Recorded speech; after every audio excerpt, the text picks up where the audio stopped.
And hello YouTube, GSmaniamsmart here, and today we're going to review all the information that we learned from the Guild Wars 2 Path of Fire demo and sum up a few loose ends that I may have missed in my previous videos regarding details on bounties, gear identification, raptor racing, the new barrier mechanic, some new stat combos that are coming to the game, and a couple of notes from some developer interviews as well. All that come up next.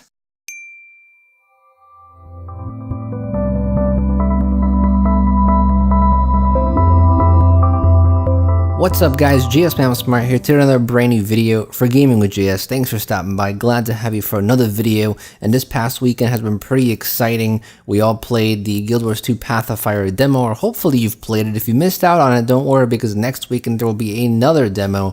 We'll be trying the Elite Specialization, so that's going to be exciting. If you happen to be new to the channel, new to any of my videos, I encourage you to hit that subscribe button. Plenty of other Guild Wars 2 videos on the channel, plenty more videos coming as well regarding Path of Fire, and we have lots of guides on the channel as well. So if you're interested in that, go ahead and hit that subscribe button as well as that post notification bell so you can stay up to date with all the most recent videos. So just real quick, if you happen to be someone who unfortunately missed the Path of Fire demo and you didn't get a chance to play it, I do have 2 videos up on the channel where we play the demo. We go through the first story instance, we do some discovery and exploration of the Crystal Oasis map. So if you want to check out those 2 videos, I do have the links in the description as well as a card on screen right now. You can click it and it'll bring you to those videos. So like I said, today I want to go over some of the things I may have missed, some of the information that I may have missed or haven't informed you guys about, some of the information that we learned from playing the demo. And I want to start off with mounts. I'm going to try to go through my little list here fairly quickly. I do encourage you to check the Guild Wars 2 wiki. A lot of the things I'm going to talk about today are already updated on the official Guild Wars 2 wiki. For example, some of the information that I'm going to be giving you about some of the bounties is actually on the wiki as well. So if you're interested about anything, if you're curious about anything, check the wiki and there might be some information on that. A lot of people took advantage of this demo to add information to the wiki so that people can stay informed. But we'll start off with mounts real quick. So mounts were very well received. I thought the mounts were perfect. They were implemented perfectly. The animations were excellently done, and they really felt like they were mounts. They felt heavy. It felt like you were riding a raptor, and a lot of people have really positively received these mounts. What's funny enough though to me is that if you would think 2 years ago, if mounts were brought up in Guild Wars 2, people would say, oh, we don't need mounts. Mounts would be a terrible addition to the game. And now that mounts are in the game, everyone's praising mounts. So it's a bit kind of weird how that played out. But I love mounts, and hopefully you've enjoyed the raptor mount as well. So we do know that each mount is going to have their unique ability, and so far, I mean, it's been pretty fun to use the unique abilities. I hope that they add more raptor skills, because it does feel kind of weird to have just one raptor skill. So maybe future matches will add more. You know, who knows how much we actually got in the demo. Maybe there is another skill that gets unlocked further down the mastery line. Who knows how much they really showed in the demo, and who knows how much is actually hidden. The other note about mounts is that when the leaks came out about mounts, there was a mount that looked like a griffin.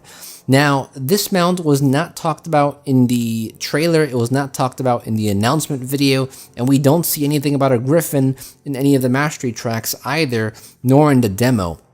So my guess is that either this griffin that we saw, part of the leaks, might be a mount that got canceled, or it might be a mount that will be introduced in Season 4. Because if you think about it, just because they're adding mounts to Path of Fire, they could also be adding another mount to Season 4 of the Living World. So that could be a possibility.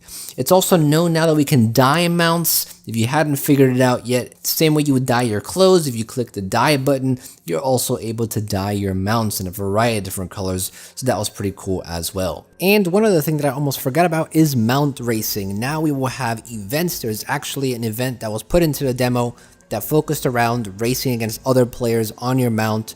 It's kind of like the Char motorcycle event in Tangled Depths, where you have to go through checkpoints. It was a really fun event. Sadly, some of my footage lags kind of because so many people were with me trying to race each other at the same time. But I'm loving this new idea, a great new event idea, and hopefully they have something like this with all the mounts moving forward. Now, this next piece actually wasn't in the demo, but when watching some of the Wooden Potato streams that he had in the post show, when watching some of the gameplay that was shown in the trailers, and reading a few things on Reddit here and there, Barrier is a new mechanic that's coming into the game as well. And from some of the developer interviews and from some of the articles that I read, it looks like Barrier is going to be one of these things that is going to be added to a lot of sigils, to a lot of different skills, to some traits, to some of the core classes even. I heard that Elementalist Earth is going to be giving Barrier. And basically what Barrier is, it's a new combat mechanic, and it basically creates a health barrier that takes damage prior to the health bar taking damage. So you can think of it like some type of shield.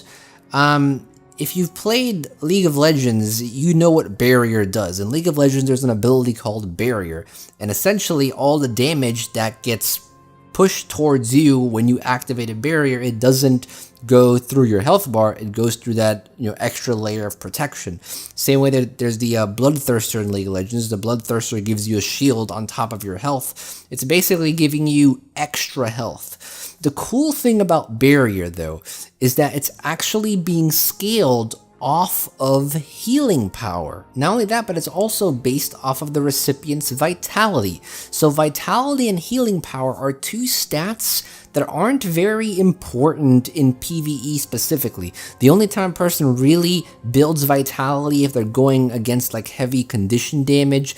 Vitality is great to build in PvP. Vitality is great to build in World vs. World. But give or take, let's be honest, in PvE content, not a lot of people build vitality. So the fact that vitality is going to be boosting barrier and that healing power, another stat that isn't very valuable, the fact that basically the two most underrated stats in the game are going to be used to create this new combat mechanic called Barrier is really exciting to me.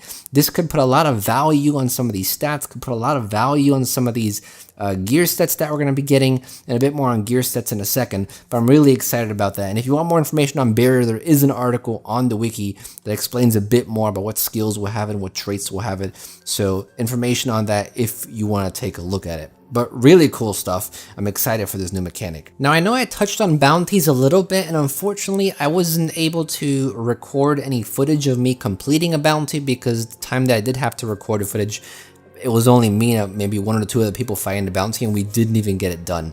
But basically what bounties are, they're sort of like mini world bosses. They're not as easy as world bosses are, and they're not as large scale as world bosses are, but they do sort of line up with the level of difficulty as some of the fractal bosses, not as extreme as the raid bosses, but they line up pretty well with some of the fractal bosses, where there are some mechanics that you have to keep in mind. You do have to pay attention, you do have to dodge, you do have to look at ground targeting, you have to watch the animations of the enemies, so there is a bit of a challenge to it.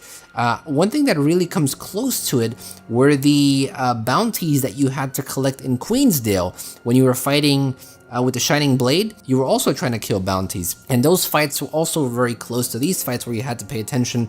Each had a specific mechanic, each had a specific buff that you had to get rid of. So each of these bounties also have the same thing. Each of them have a specific mechanic you have to pay attention to, and they're all very different. The way these bounties work is that there's a bounty board. You can go up to the bounty board and basically activate a bounty. However, you don't need to actually have a bounty contract from the bounty board to complete that bounty. You could join any bounty on the world map that you want to join, and you'll automatically complete it if you participate in it.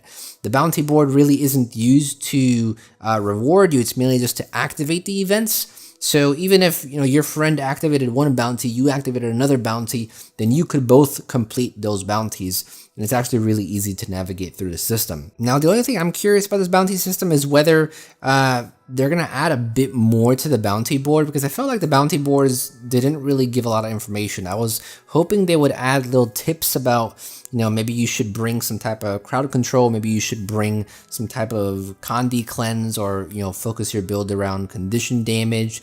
I would have expected the bounty boards to have a bit more information, but I really didn't see that. I mean, you go up to the bounty board, you press F, and that's it. It sort of just gets added onto your list on the right side of your screen. I would have loved to see a bit more flavor text, or a bit more tips or tricks or some tutorials. That would have been really helpful. And I don't know if that bounty board is applicable for all the bosses in that area, or all the bosses in the entire Crystal Desert region, or just for that map. So that's something that's also a bit curious to me. So we need to know how the bounties play out a bit more when we actually get into the expansion. We could really only play with them a little bit, and they were kind of limited. And when I was playing, at the times I was playing, not many people were completing bounties. As far as rewards go for bounties, it seems like a lot of the rewards, you do have a possibility of getting some rares. You can definitely get rares. This is probably one of the best ways to get rares. Some people have gotten exotics as well. So think of it kind of like world boss events, just on smaller scale, and they're farmable. So this is mainly for people who just want to run around the map and farm bosses, and kind of like the world boss train, just on a smaller scale, and for higher level characters, obviously. So I think the bounty system is great. I think it has an audience. There's definitely a group of people that play Guild Wars 2 that like this type of content, and I think it's a neat little addition that a lot of us can benefit from. The next system I want to talk about is gear identification. Now, this is something that I didn't talk about at all. I mentioned it in one of my videos, but we really didn't touch on it too much. And there's been a lot of mixed reactions about gear identification. The goal of gear identification, and this is all from my understanding of it, so the goal could be completely different, but from my understanding, gear identification was added so that you could reduce the amount of inventory space that gear takes up. You know how you went to Auric Basin, you opened a bunch of chests, and your inventory got flooded with equipment, a bunch of blue equipment, a bunch of green equipment, and the occasional rare, right? Well, the idea with gear identification was that you would get a bunch of unidentified gear. So it's one type of item. This one type of item is called unidentified gear, and it stacks. I imagine it stacks to 250. I don't know what the max stack is, but essentially 250 pieces of gear would take up 250 spaces in your inventory. But instead of having to take up 250 spaces in your inventory, it would only take up one space in your inventory, which was a great idea. However, unfortunately, you have to pay silver to identify these pieces of gear. I think you have to pay close to 2 silver per gear identification. Not only has that been problematic, and a lot of people have been sort of angry about that, but the other thing is that it doesn't look like you get as many rares or as many exotics anymore. People are claiming that there's no real guaranteed way to get exotics or rares anymore. In the past, when you did world bosses, you were guaranteed a rare. In the past, when you did events, you were guaranteed a rare. Now you're only guaranteed unidentified gear, and that unidentified gear you have to pay for. Plus, on top of that, there's no guarantee that you'll get a rare. In fact, in the description, it tells you there's no guarantee you'll get anything. It's all random. Just you can get crafting materials. I've gotten crafting materials from it. I've gotten greens, blues from it.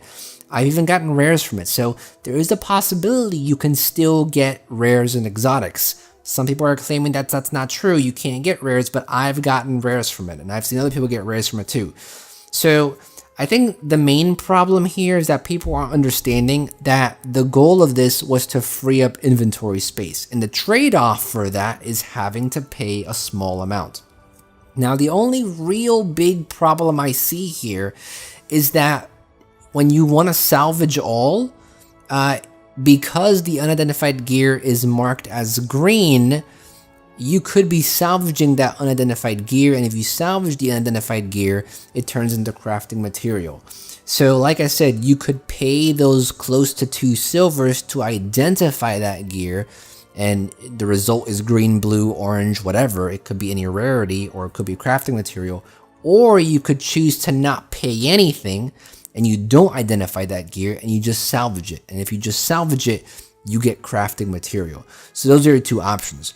But if someone has, random gear in their inventory and they have unidentified gear, because it's marked green along with other gear, you could accidentally salvage that. So that's the only big problem I see there. They should make the unidentified gear maybe white or maybe another color, some type of other color, so that it's distinguishable from the salvage kit. So when you want to salvage everything in your inventory, you're not salvaging the unidentified gear by accident, and you're still able to turn that into the heart vendor. I think I skipped over that, probably should have mentioned this, but to identify your gear, you have to go to a heart vendor, you have to complete a heart every day, and you have to then pay 2 silver per gear identification. Now, this isn't too big of a deal because most people will probably only do this maybe twice a month, so completing a heart isn't that big of a deal. You could have 1,000 unidentified gear stacked in your inventory, and then one day out of the month you go there, complete 1 heart, and identify all that gear. I think it's a great idea. I like the idea. It saves inventory space. The trade-off is having to pay that 1 silver and 80 copper or something like that. The only problem I have is that salvage all issue there. And I don't know the chances of rarity that you're getting. I don't know how many yellows or oranges a chance you can get. There's not enough research done on that yet, so I can't speak on results. I can only speak on game design, and game design wise, I think it's done well, with the exception of the salvage issue. Speaking of hearts, there's also now a way that you can buy crafting materials in bulk with karma and contracts. One of the currencies that you can get while completing events in the Crystal Oasis, and I imagine you can get these contracts in the other maps as well. Once you get a contract, you can actually go to a heart vendor and use those contracts and karma to buy crafting materials in bulk, including leather. I was getting sections of leather even by 20, 30, 40 pieces per buy. So it's a really cool way to promote material buying and gathering materials. If you don't want to buy your materials from the trading post, if you don't want to gather your materials or kill things to get your materials, you can always buy them from a heart vendor through these contracts and through that karma. Now, I don't know if that's going to fix the leather issue that's currently on the market. I don't know if that's going to fix anything that we're currently experiencing with materials being too expensive. However, it's a way to get more materials. It's a karma sink, and it's a use for these contracts that we're getting. I think it was a really cool addition, and I think it could help the economy a bit. Another cool thing about hearts that we learned is that how some of the hearts you have to gather things, say for example, a certain researcher is collecting, I don't know, samples from something, and you have to turn those samples in, and basically you have to get to 50 samples, and everyone brings their samples in, and then sometimes the event finishes and you still have samples in your inventory. A lot of times people just throw those samples away because you can't sell them. All you can do is destroy them.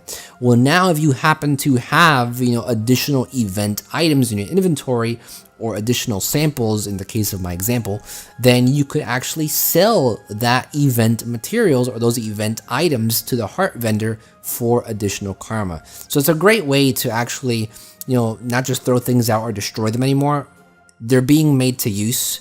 There's a use for them now, and you can actually gain some karma for collecting additional items that you don't no longer need anymore. In the same sort of subject area as events and hearts go, one of the big issues that a lot of people had, or they were concerned about, is that because these maps are so big now, how will you know if an event is nearby, or are all the events going to be marked on the map? Is the meta going to be marked on the map? Is it going to show up on the right side of the screen? They did have an event informant in the city of Umnoon.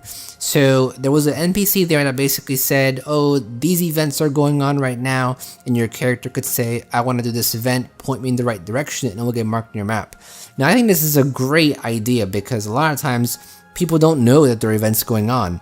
And if there's an NPC that says, here's a list of events, which one do you want to participate in, and then shows you on the map where it is, I think this is a great way to not only encourage people to explore the map more, and to find events on their own, but also for newer players that are coming into the maps to be aware that there are events going on, that there are dynamic events going on, and it encourages them to explore, and it makes them aware that there are events going on in this map. So I thought that was a great solution to the problem, or to the problem that a lot of people were thinking there was going to be a problem to.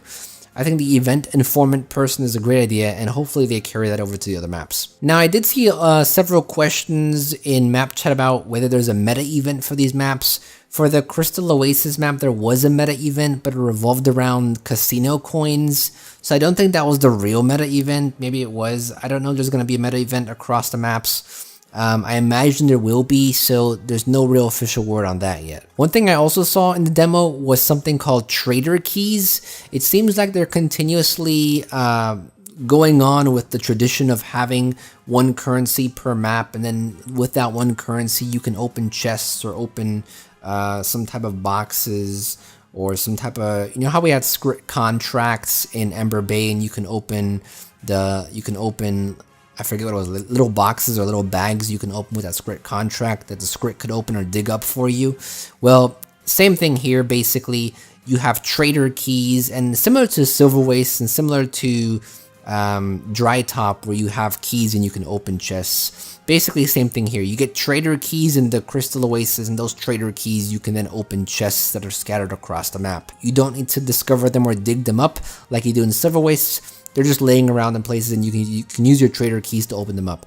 I haven't opened any of them up yet, so I don't know what they contain. I don't know what rewards they have. I imagine it's just regular blue-green gear, very similar to what you would get in the Silver Waste chest. So I think it's a great little addition. I think it gives people another incentive to explore more and to find some treasure and open it up with these trader keys. I think it's cool. Some people don't appreciate it that much, but I think any type of reward for exploring is cool. So great addition. As far as underwater content goes, Crystal Oasis, that map did have some underwater content. I'm glad that ArenaNet is not throwing away underwater content completely. That was one of my fears, and it kind of sort of became a reality when they took a lot of the underwater content away from Bitterfrost Frontier. They took the underwater content away from Lake Doric, and they minimized the amount of underwater content we got in Ember Bay. So one of my fears was that for the next expansion, which is Path of Fire, that there will be no more underwater content. It will just be all land grounded events and grounded content to play. But in Crystal Oasis, we actually got some underwater content. We got some underwater hero points, hero challenges. So I'm glad they're not throwing it away, and there is underwater content still coming. They're going to add it to the game still. Obviously not as much as they did before, not as much as in the core game, but they're going to be small areas, and I appreciate that. Just wanted to confirm that for you guys as well. There was also a new mini game added to the Crystal Oasis. I shouldn't call it a mini game, I should call it a gambling game, because it's basically a gambling game, and it's the new Sandstorm gambling game. It's very similar to the Ectoplasm gambling game. You have to give Ectoplasm, you have to give gold, and then you get an item, you open that item, it can give you Ectoplasm back, it can give you gold back. So that's something new that came into the game. I don't know if it's more profitable than the Ectoplasm gambling. I don't know if you get better chances at it. I did it maybe 5 or 6 times, and I got some pretty good stuff. I got more Ectoplasm than I started with. So it does look like the return on that feels a bit higher, but statistically speaking wise, I couldn't tell you. So that was new. Interestingly enough, also in that same area where they had the Sandstorm gambling game, there was some dialogue from some of the NPCs about a card game.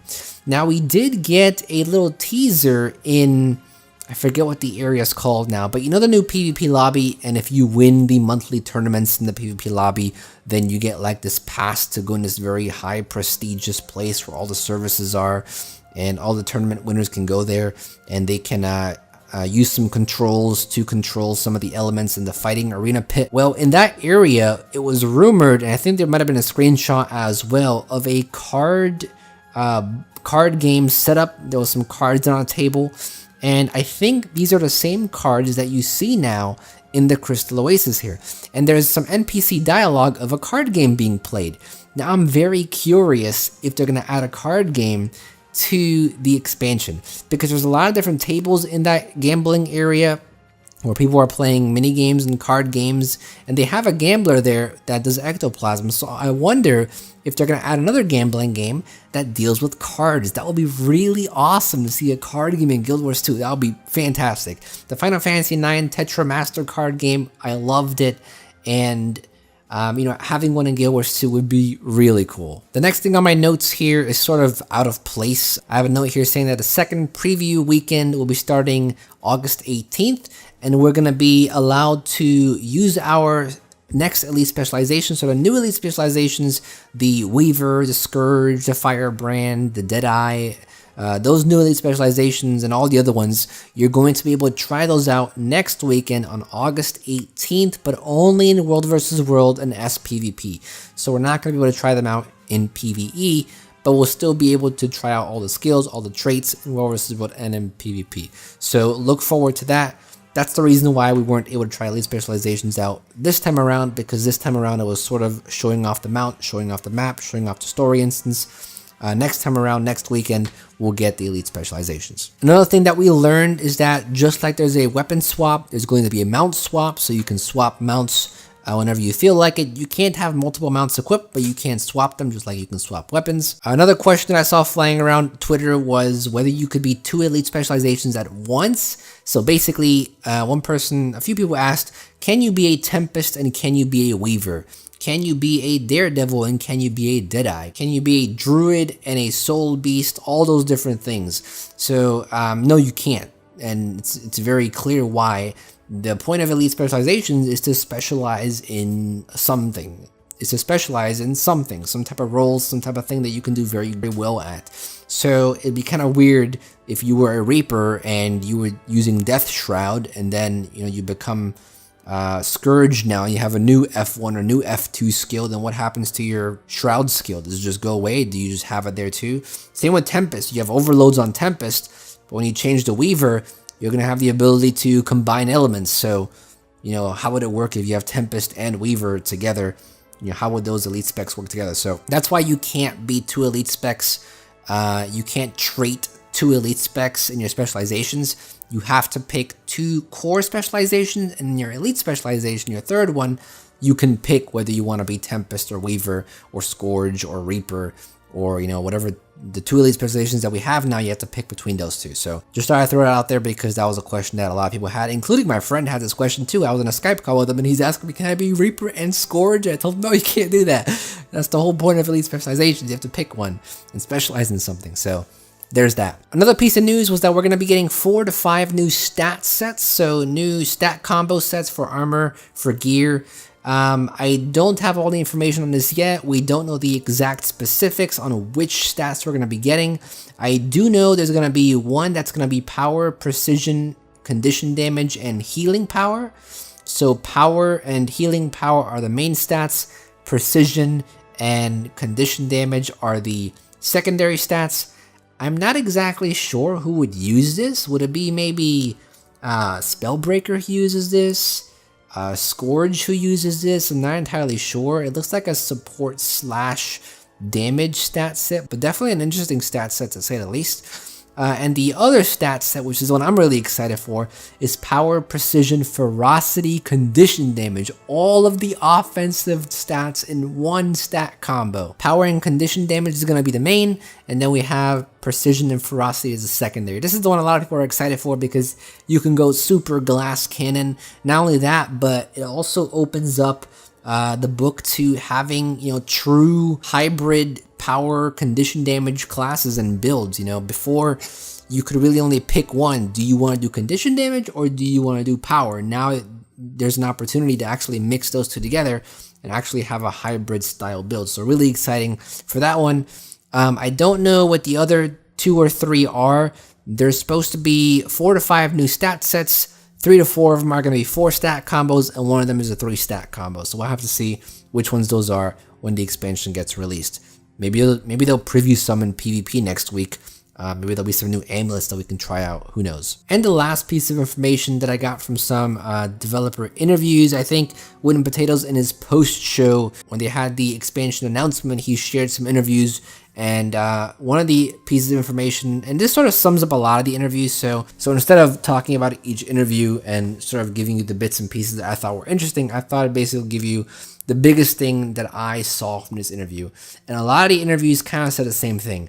And the most important thing, I think, is that they stated that they're learning from Heart of Thorns. A lot of the feedback that developers got from Heart of Thorns, a lot of the complaints that they got, a lot of the things that they saw go wrong in Heart of Thorns, they're implementing into Path of Fire. One of the biggest things that I saw a lot of developers say in these interviews, they had a lot more time to create things in this expansion. They had 2 years to create this expansion, and with those 2 years, because they created Heart of Thorns already, they had a bunch of information, a bunch of feedback from Heart of Thorns, and they were able to improve on that and build upon that from that feedback in this Path of Fire expansion.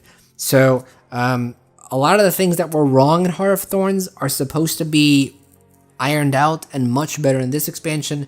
And that's why I think this expansion is going to be a lot better than Heart of Thorns, just because a lot of the mistakes that they made in Heart of Thorns are going to be ironed out here, and they're going to be improved upon in this expansion.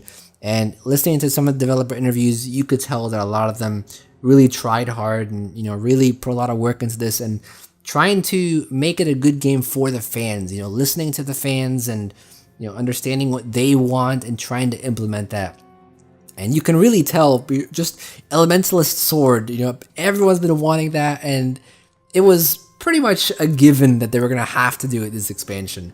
And because they did it, it really shows, on that alone even, that they're listening to us. And a lot of other examples too where they said they were listening to us and implementing, but the video will be way too long for me to go over all that. So just be aware that the feedback that you guys are giving to developers, the feedback that you're commenting, whether it be in the forums, whether it be on Reddit, whether it be in these videos, they're listening and they're trying to improve and make us happy, basically, which is not something you can say for a lot of game companies.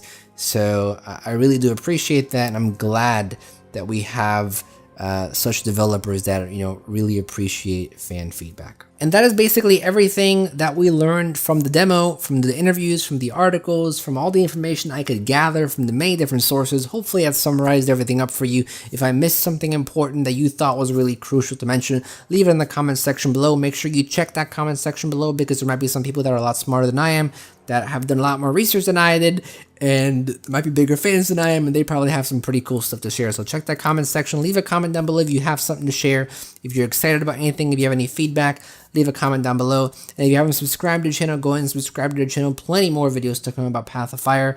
I'm going to try to focus on Elite Specializations next, and next weekend we have Elite Specialization Beta, so we'll have some videos coming from that as well. Really excited. Remember, September 22nd, this expansion drops.